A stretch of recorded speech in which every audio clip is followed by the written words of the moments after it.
Migrasi menyampaikan bahwa untuk SK pembayaran THR tahun 2000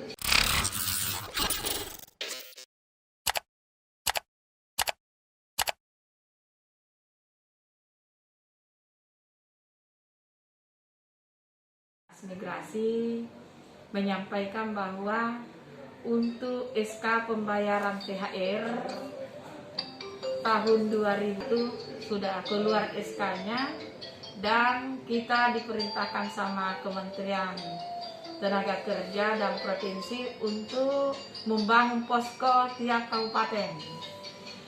Posko ini berfungsi untuk sebagai pelaporan bagi karyawan-karyawan yang tidak dibayarkan THR-nya sesuai dengan ketentuan SK yang dikeluarkan oleh Menteri Ketenagakerjaan.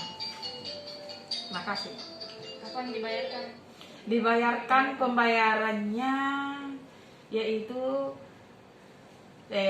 H7. Berarti 7 hari sebelum Lebaran.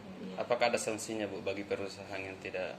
Sanksinya bagi perusahaan yang memang sanksinya bagi perusahaan yang tidak membayarkan THR atau badan usaha yang tidak membayarkan THR sesuai dengan ketentuan-ketentuan yang berlaku, akan ada sanksinya sesuai dengan